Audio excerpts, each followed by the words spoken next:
Welcome to Safety Experts Talk. Take a look at our website at creativesafetysupply.com/podcast for related links in the transcript of this podcast.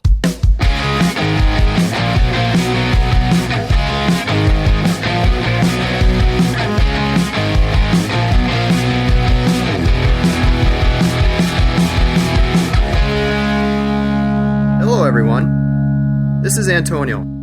On our episode today is our guest, Jeff Hajek. Jeff is an author of What Do You Mean, I Gotta Be Lean, and the Continuous Improvement Companion, the free award-winning comprehensive Lean Six Sigma encyclopedia. He is also the founder of Velaction, a company dedicated to making Lean Six Sigma and other forms of continuous improvement easier, more effective, and more rewarding for the managers, frontline professionals, accountants, engineers, and employees in the trenches. Jeff, thanks for coming on the program with us. How are you doing today? I'm doing good. Thanks for having me. Absolutely, Jeff. On today's podcast, I want to focus on the path a company takes when creating a continuous improvement culture. And I was wondering if you could explain what it takes for a company to define the continuous improvement culture and what kind of structure they need to support it. Well, let me back up a little bit and talk about what I do. And Sure. The origin of Velaction really was a part-time event. I had left the workforce. I was staying home taking care of my kids, believe it or not. Wanted to start writing down everything that I knew about Lean. So I started writing the Continuous Improvement Companion and wrote my book. And at some point, people started asking me for training materials. And I started developing this kind of mishmash set of training materials based on what customers asked me for. I just didn't have time to go and create a comprehensive step-by-step approach. But it's been interesting because I've been asked over and over again, well, how do you put these tools into place? What order should you use them in? It's not a complete set, everything you need to know about Lean, but it is pretty comprehensive in this Lean training system I've been developing. So the message I keep receiving over and over again is that people want a sequential guide to how to do things. And as you know, every company is different and has their own specific needs, but it's a very difficult challenge in that to get somebody to come in and help you walk through the steps in your situation is very expensive. Companies that are bigger companies can afford to do that and bring in people with a lot of experience. But there's this big unserved group of smaller companies that just don't have the resources to bring in the expertise they need, but they still have a strong interest in Lean. That's really what's driven this. Right. You know, I started out with this survey, and the same message has come across several times in the survey is that people want to understand, give me the practical nuts and bolts of how to do this. I know there's a lot of big picture philosophy that needs to go along with it. That's great in theory, but to get going to the point where the philosophy makes sense, you have to be able to start doing things. That's really what we're trying to do right now is give a nuts and bolts guide that people can put together to get where they want to go. If I remember right, you have a guide like this on your website, The Practical Guide to Creating a Killer Business Management System. Mm-hmm. I started out with this kind of unorganized approach, and now I've started writing my Continuous Companion, something like an encyclopedia. So I think of a term, started filling out the most popular, most sought-after terms first, but that doesn't give a step-by-step approach. And now what I'm trying to do is take all this information and put it into some logical sequence. I started out by creating what I call a transformation model. There's a lot of transformation models out there, but I thought about what are the phases that a company goes through. Start out with just building the commitment. It's unfortunate, but a lot of people jump into making changes without getting the proper commitment in place. I think there's something like 76% of companies that start some kind of Lean or continuous improvement journey fall off the horse at some point. Yeah, right. I found a lot of times that management commitment isn't always there. They start a project, get midway, and drop it.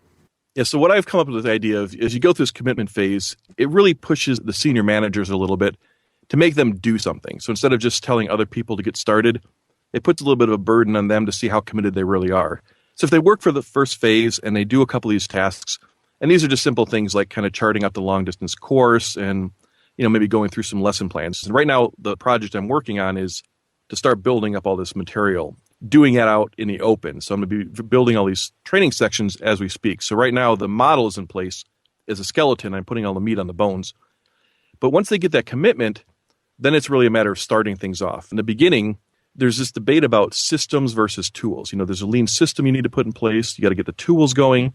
And the truth is you need both. Sure. Have you heard this ongoing dialogue about that? A little bit. Can you elaborate?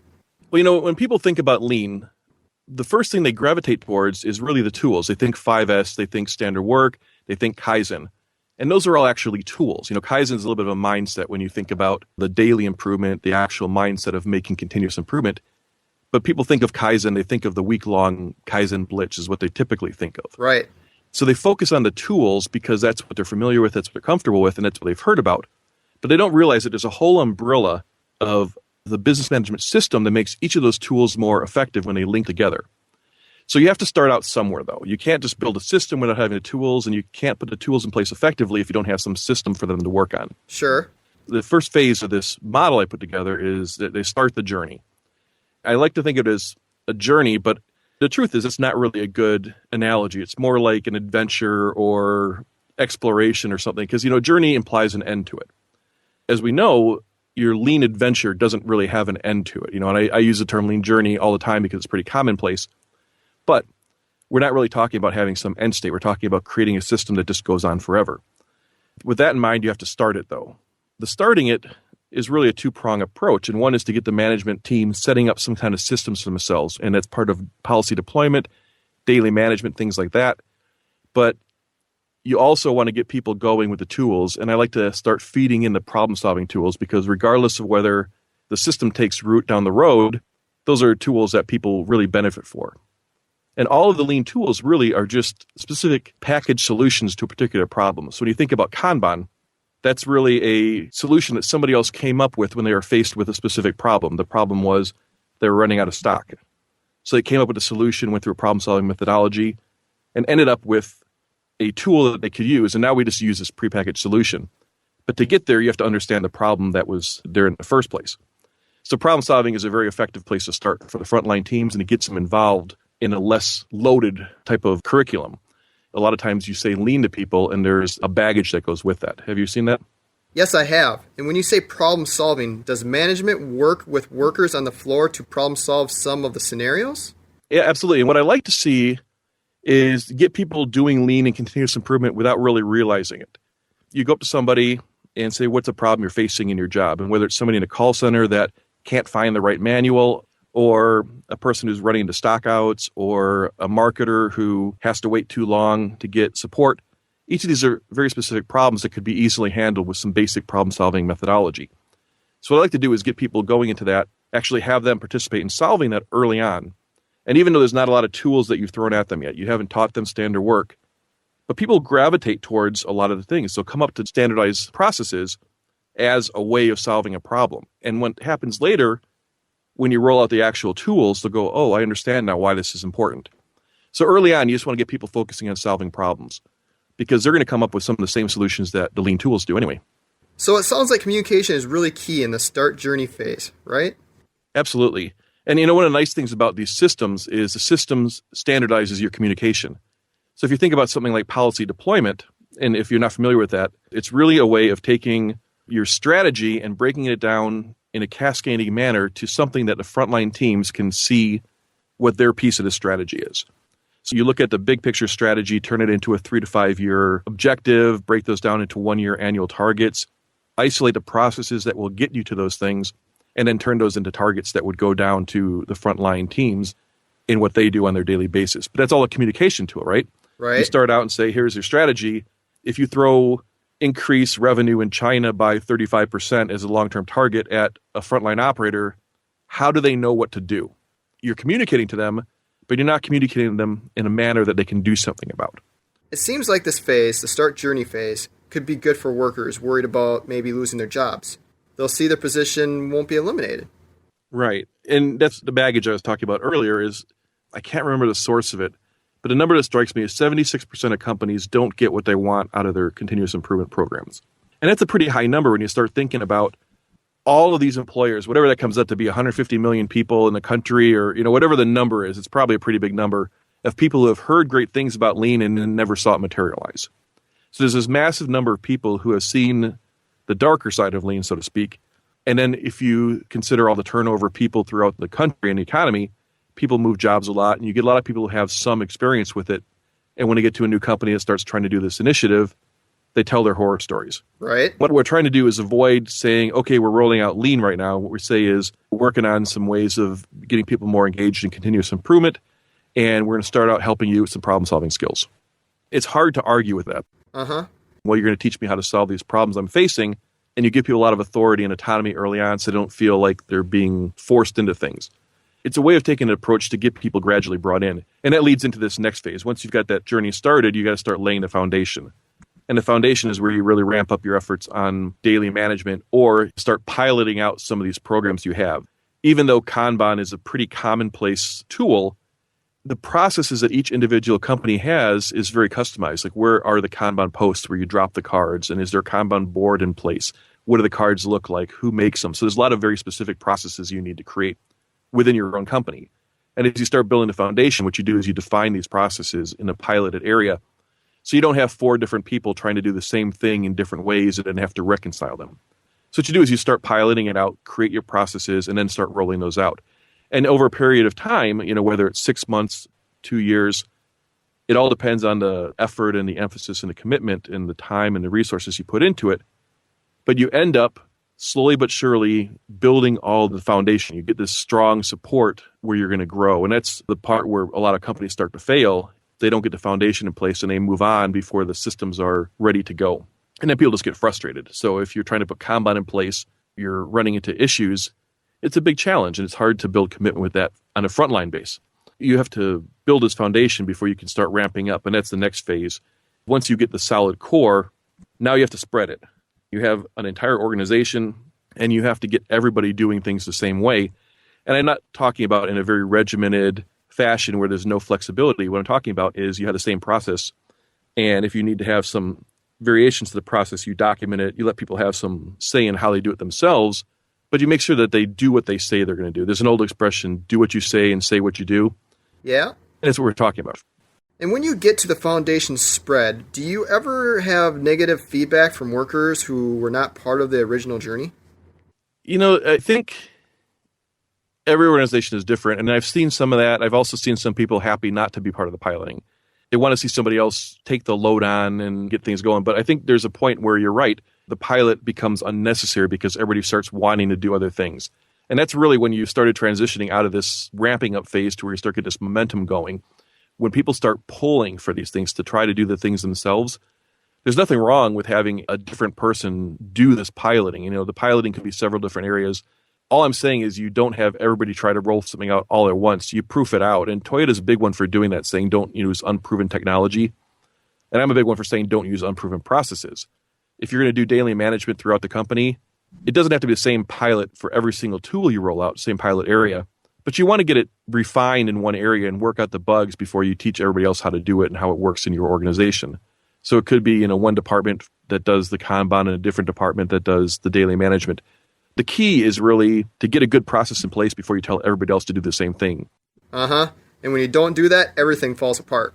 Well, you end up having this competition. If you have one process that's been refined and you hand it out and everybody has some say into how to improve it, it's a much different type of situation than if you have 3 people all come up with a process and you try and pick one of them to roll out. Because now, in that situation, you're telling 2 people that the processes aren't going to be used, and it creates a little bit more animosity. So I like to see, pick an area for each pilot. And again, as you start out, what you'll find is that there's probably 1 or 2 areas that have the right combination of leadership and people and attitudes and situational issues. If you have an area that's your cash cow, and it's always running over capacity and it has a lot of problems, you might not want to go and put any kind of fly in the ointment there. You might pick an area that's been a little bit more stable and maybe a little bit slower pace to be the one to roll out all these issues. So you have to use common sense when you pick your pilot areas. But the whole point of this ramping up thing is you have this great core that you've created, but now you have to spread it because you want everybody in the organization participating. You don't want to have pockets of excellence in a wasteland of waste. Right. And do you have team members or stakeholders that go on to each area to implement the spread of piloting? That's something that's really on the organization to figure out how to spread it out. And I haven't really standardized that piece of it yet because every organization seems like they have a different way of doing things. Whatever works for the company, the key is really to judge the effectiveness. Make sure that before you go on and try something else, you get it done right. If Department A gets daily management put in place, however it transfers to Department B, before you have them try something else, make sure they get it running effectively. Whether that's a week and they finally get it up pretty quickly because the process was smooth, or a month or 2 months. You don't want to throw too many things on a person at once, but you want to make sure that there's a steady push to keep changing and keep getting better. So you don't want to give them a break between different new tools and new experiences, but you don't want to overload them either. Great. So you've got 3 phases. You got the start journey phase. That's phase 1. And you have phase 2, building the foundation, which includes piloting. Right. Building the foundation. So the piloting is part of that. And phase 3, what's that called? Ramping up. Yeah, I call it ramping up. And at that point, once it's all spread, the key is keeping momentum. The keeping momentum phase is the 4th phase. For many companies, that's as far as they go. They get going, they get things in place, and they just have to keep adding to it. A new tool will come out, a new way of doing things. They'll refine it, they'll spread it, they'll acquire a company, and they have to spread it to there. But for the most part, what you're finding is you have to be able to keep that focus on progression. You have to keep people moving forward. And all the systems you put in place up to then do that for you. Once you get to this phase, for most companies, is the end of the transition. At that point, you become a company that has a system in place, a business management system in place, and you have a continuous improvement culture. Some companies move on to become a world-class, but it's a term that's pretty much overused. There's not really that many world-class companies out there. It's very difficult to rise above this 4th phase, and very few companies do. And are these 4 phases found in your practical guide to creating a killer business management system? Yes, right now what I've done is I've kind of laid them over with volumes. Each one is a volume of this 5-volume set. Each volume then will have sections, and each section is going to be a specific topic. Whether it's a principle that guides you through the ramping up or starting the journey, how to roll out Kanban, or how to put daily management in place, each one will be a section, and that section will have tasks that you'll be required to do. So right now what I've done is I've taken all these 34 different modules I've put those in their appropriate spots within each of these volumes. This is my life probably for the next 2 years, writing all these different sections that put the meat on the bone, so to speak, like I said earlier. The nice thing about what I'm trying to do is it's basically like I'm writing a chapter of a book, putting it out there and seeing what the feedback is. A lot of my stuff gets better because people use it and they tell me whether it worked or not, and I can keep refining it. It's on your website, correct? It is on the website, yes. Velaction.com, VELACTION.com/practical-guide.